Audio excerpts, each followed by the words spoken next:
Good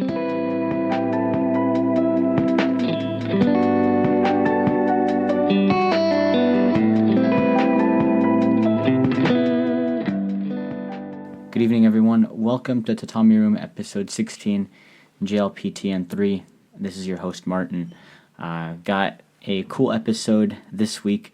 I'm excited to record this and put this out for y'all. But before we get any further, two things I want to talk about. First of all, apologies for not getting an episode out last week. Just felt like even if I put one out, might have been able to squeeze the time.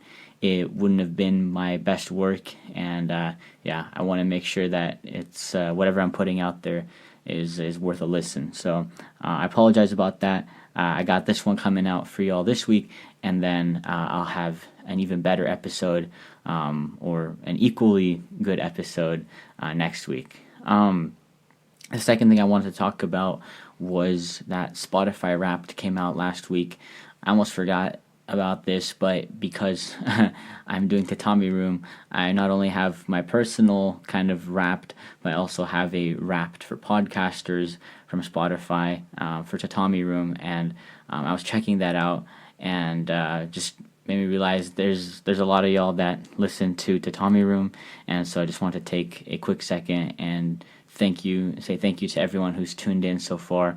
I started this in August, just kind of as a little personal project, and it's been growing steadily, and I think there's quite a few of y'all who've said that you enjoy listening every week, and it's not just my family, so they're kind of obligated to listen, even though my mom is apparently behind on some episodes, so hopefully she gets back on track soon. But yes, I again just really appreciate every single one of y'all. And apparently there were 16 people who had Tatami Room as their number one podcast for the year. So shout out to those people. Seriously appreciate it. This week I wanted to talk about the JLPT N3 test that I took this past Sunday, as the name of the episode would suggest. So I'll be talking about that in just a moment. But first, let's have our Stoic quote of the week, and this one is by Epictetus. We have 2 ears and 1 mouth, so that we can listen twice as much as we speak. I thought that was a fun quote for this week. Just before we get started, one more thing is that there won't be a current event this week. I will have one next week, but yeah, this week is all about the JLPT N3 and my experience with it. So yeah, without further ado, let's get started. Alright, welcome back. I want to start off by talking about what I did to prepare for the Japanese language proficiency test. For the kanji and vocab section, I looked at flashcards online, and I also created my own. I think creating my own was a great study tool for me, even though it was a little time consuming. I was able to get a lot of practice writing the kanji, and I think writing it led me to understand it and recognize a lot of the kanji better. And additionally, on the note cards that I created, I would write example words where that kanji was used. And so that helped me not only learn the kanji, but also any associated vocabulary words that I might need to know. So I think making my own flashcards, again, time consuming, but I found it very, very helpful. I also sat in on some Japanese classes when I had a free period at school, and the kids they don't call it Japanese, they call it kokugo, which means like language of the nation or national language, I guess. And then just kind of everyday exposure. I'm living in Japan, so I would frequently be in an environment, or I'm always in an environment where there's kind of kanji around me. And so if I'm looking at a document or I'm just looking around and I see a kanji or a word that I just studied, I always try kind of I think back, oh, what was that one? Or if there's one that I don't understand and I haven't really seen before, then I would frequently look them up as well, just to kind of, understand some of the documents I was dealing with, or understand some of the signs that were around me, whether that was in class or at the office. For grammar, I would have to say this is my weakest point, or the section that I put the least amount of effort into studying. I have to say I did not study much for the grammar. Any grammar that I picked up was mostly through listening. I tried to kind of cram some of the grammar in the last week, but and I think maybe that it was helpful, but don't be preparing for a language, like a language license granting test the week before. That's not a good idea. I do have a solid grasp, I think, of N4 grammar through this online Claire course. So Claire is an abbreviation. I don't even know what the abbreviation is. There's a lot of abbreviations in the JET program, but basically it's a free course that gets sent out to JET people if they want a Japanese course. And it's not the most helpful, but I always did it, and I think it helped me learn a lot of the grammar concepts, at least the N4 grammar concepts. The thing is, N4 is the level below N3. It goes from 5 to 1, not 1 to 5. And so knowing the N4 concepts, it was kind of necessary for the foundation to even be able to take the test, but not. My level of familiarity with the N3 grammar concepts was not very high. In terms of the listening section, I think that one I did the most practice with. I would say the most active practice I did with the kanji, just because I would actively be creating the flashcards and looking at the flashcards. But in terms of just overall study, I'm speaking Japanese virtually every day. On some days more than others. On some days, basically almost the entire day. But even when I was speaking, I would make an effort to kind of utilize new grammar concepts or words that I've just been learning. And so not only was it just kind of a conversational kind of thing, but I also tried to be a little bit more intentional in my conversations to make sure that I was getting some good practice in. I think I'm in a Japanese environment, Japanese speaking environment every day, and so the immersive learning, I think it's the easiest with speaking or listening, just hearing it and having to comprehend it every single day. Now onto the actual test. So getting there, so this test was on a Sunday, it was yesterday, and first I thought it was going to be in Kumamoto, but luckily it turns out it was in Kagoshima City. So I just took the first ferry over in the morning, checked into my hotel, and then went to the testing site, which was at a university nearby. But to take the test, you sign up through, it's fairly simple, but you create an account on the JLPT website. It's called My JLPT. Log in and then register through there. Your registration card comes kind of late in the mail. I think I got mine like a week or two ago, so that's why I thought the test was going to be in Kumamoto. But it turns out luckily it was in Kagoshima. I think each prefecture kind of has their own testing center. So there's a test in Kumamoto, test in Miyazaki, test in Kagoshima. But on the options when we were signing up, I think I only saw that there was, you selected Kyushu, which is kind of like the whole big island in the south of Japan. That includes Kumamoto, Miyazaki, and a couple other prefectures that I'm forgetting right now. So I thought there's going to be one central location in Kumamoto, which would have been a bummer. But yeah, anyway, it was in Kagoshima. So what do you need to bring? If you're going to take the test, you need a pencil. Make sure it's like one of those ones that you can use on a Scantron. Mechanical pencil is okay. You're going to need an ID. You're going to need that packet that they send out, and a wristwatch. Now, funny story, I thought like, oh, wristwatch, like, haha, there's going to be a clock on the wall, like whatever. I'll just look at that. I don't need a wristwatch. I don't have a wristwatch, right?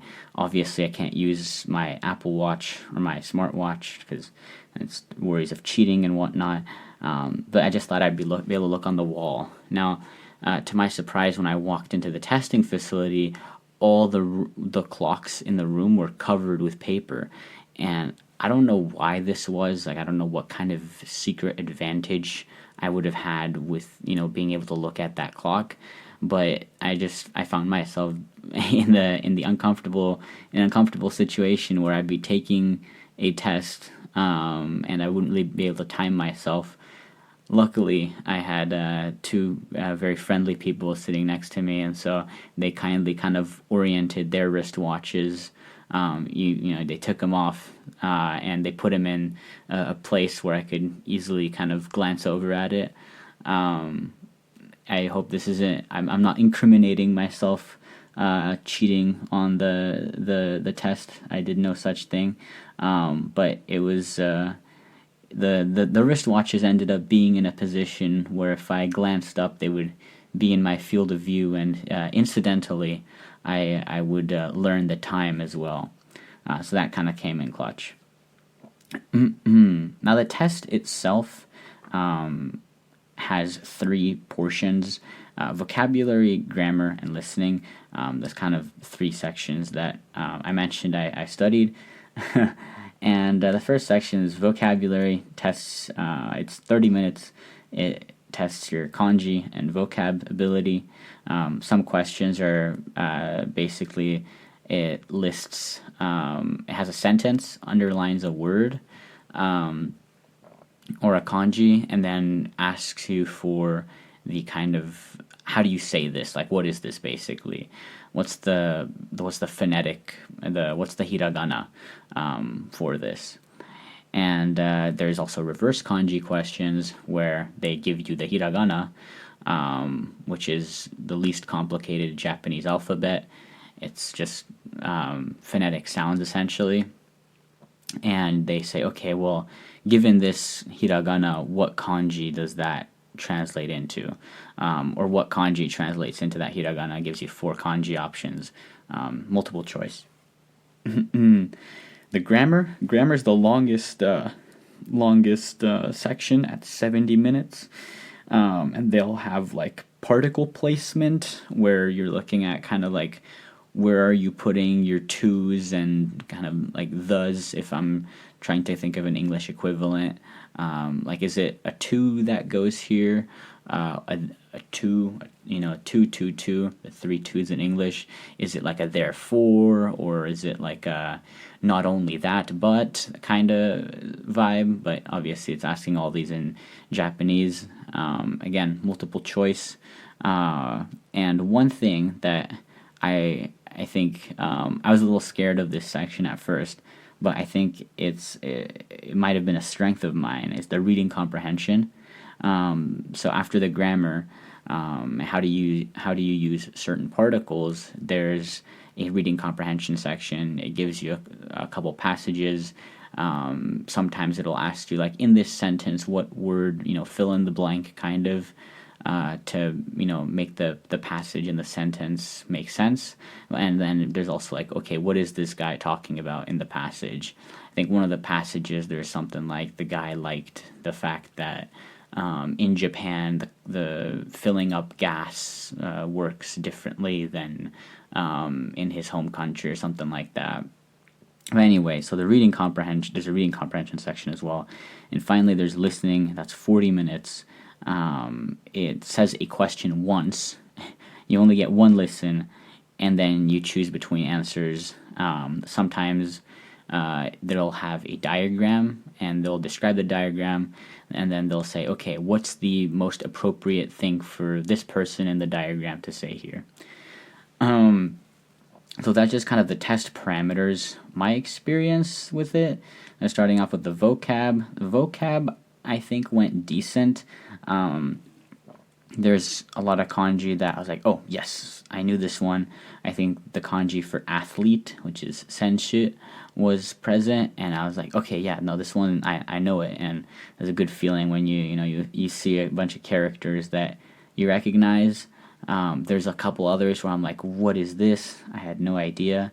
But turns out there was one question where I kind of had to make an inference and think of like, well, this is a kanji I know, but this is not the right. This, you wouldn't say it like this usually, but sometimes kanji have kind of alternate readings or sayings as well. And I think I made a correct inference. I looked it up after, and so that's a good. Makes me feel more confident. Moving on to the grammar section. Like I said, the grammar needs more work. So the grammar section started off, and I think the really challenging part for me is like the particle placement. Just because I think some of the N3 grammar is still a little bit advanced for me. N3 grammar can get up to, it's using expressions like for the English equivalent is like not only that but, or kind of a notwithstanding. But anyway, it's kind of advanced conjunctions, and I'm not the best with those. So it was really confusing. Hopefully, I didn't completely fail that section, but I do think I came in clutch with the reading. The reading went well. I think I've done a lot of reading comprehension kind of quizzes. Obviously, I've taken the LSAT, and the LSAT went well. But so that's reading there's a reading comprehension section there, and even though this test was in Japanese, and like reading comprehension is reading comprehension, as long as you kind of get the gist of it, you can make inferences from the answers, the text, and whatnot. And so I felt a lot more confident when I was kind of reading the passages and answering the questions. Felt like I got a lot of those questions right. Unfortunately, the last one, I ran out of time, and I looked back at the packet once they said like put your pencils down, and I realized I circled the wrong answer. If I had like one more minute and I looked it over carefully, I would have known. I left a point there. I gave the test. Gave them a charity point. And I know it's Christmas and whatnot, but it's giving season. But I'm not in a charitable mood when it comes to giving away free and easy test points. Finishing up with the listening, I think the listening I felt the most confident with, even though it's kind of, I would expect like they, on a listening test to have them repeat a question like 2 times or whatnot. They only say it once, so you better be paying attention that one time that they say the question. But I think the listening section went well. I felt like quite a large number of the questions, I was like, yep, I got it. Like, this is what they're saying. There's a couple where I was like, I don't really know what he just said, but those were few, and even the ones where I wasn't completely sure, I usually was able to narrow it down to like 1 or 2 answer choices. So yeah, I feel good about the listening section. I think that part can potentially carry my test, so we'll see. Now, in terms of the scoring, so the scoring works in a weird way. I need to research this a little bit more, but the test is out of 180 points in total, and each section is worth 60. So even though the grammar is longer and had more questions, I think like 38 compared to like 20 something or 32 or something for the other sections, they're all weighted the same. And so the minimum score you need is 95 out of 180, so a little bit above 50%. And even so you don't need a perfect unit. It's not like you need 90% to pass here. And even on a section, the lowest you can get on a section, so each section is 60 points, the lowest you can get is a 19. If you get below a 19, no pass. But I think that works for me. I know I didn't get like a remarkable score like 90%, but I do think I have a solid chance of passing that 95 out of 180 mark. Luckily, this is a test I can take multiple times, so even if I do fail, I can go back and take it again. If I feel more confident and I've spent more time in Japan, I can go ahead and even take the N2 test when I'm ready for that. So overall, I think it was a good experience. A little bit expensive having to sign up for the test and take the ferry and whatnot, but it was a good experience coming out here and being able to take the N3. Now I know what the test looks like. Next time I won't forget my wristwatch. And yeah, I mean, it'd be nice to be able to pass. If I don't, honestly, that's on me for not, studying the grammar more. But I find out my results in January, so hopefully they're favorable.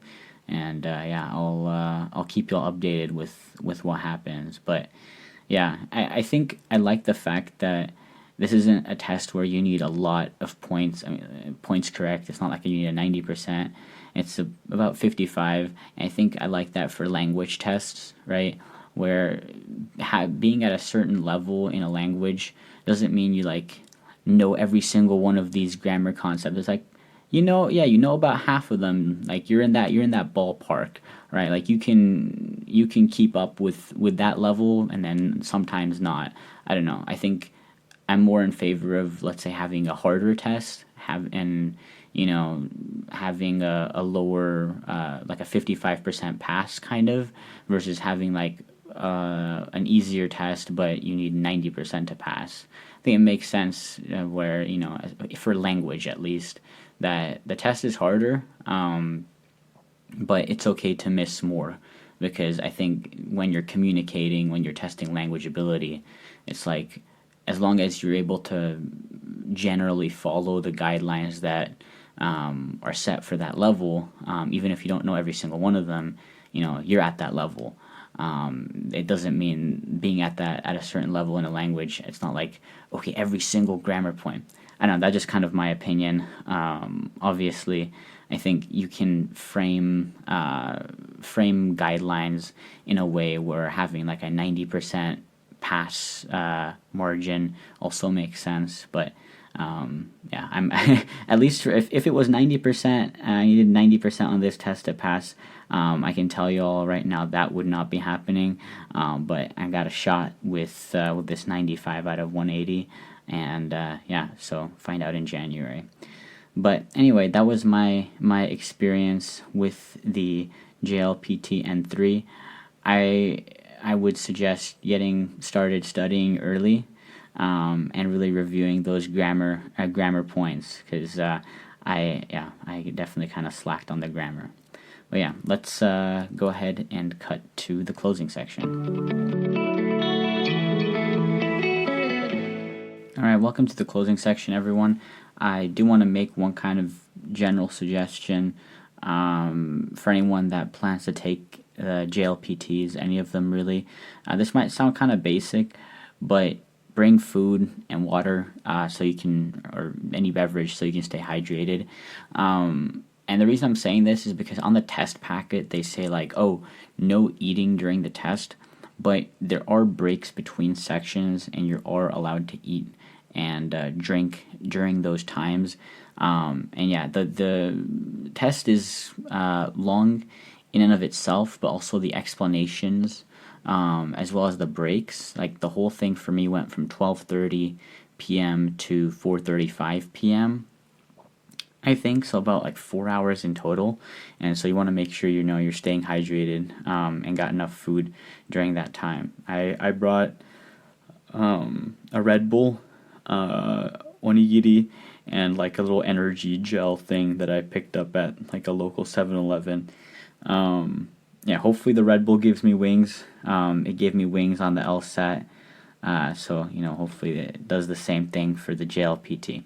But anyway, instead of a word and a stat of the week this week, I have two stats for you. The first stat is number 2. And I had to include this stat because it is the Washington Huskies' current ranking in I don't know what kind of poll it is, but the Huskies are the number 2 ranked football team in the nation, and they're going to be playing, I think, the Texas Longhorns in the Sugar Bowl.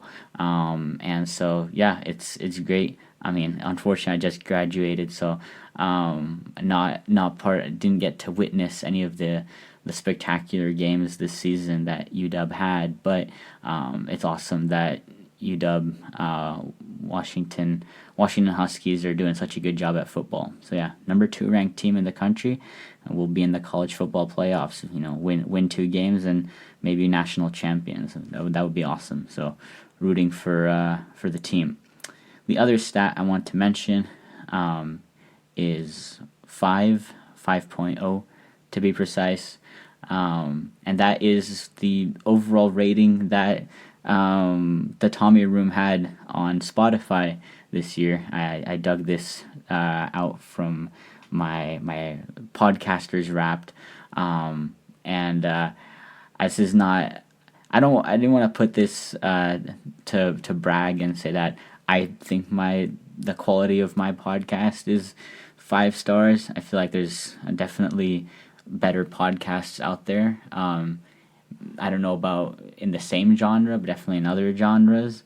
But yeah, I mean, I thank you for everyone who put a little rating. It just takes like 2 clicks, but it's great that at least it looks like everyone's enjoying the podcast and giving it good reviews so far. So I really appreciate anyone who put the 5 stars in there. Gives me something to smile about. So thank you so much. Hopefully I'll keep the quality up next year as well, so can have another Wrapped where I have a 5-star rating. So hopefully I can maintain that. That's the goal. That's the plan. In any case, thank you all for listening to episode 16 of Tatami Room, and thank you for a great Wrapped or Spotify Wrapped.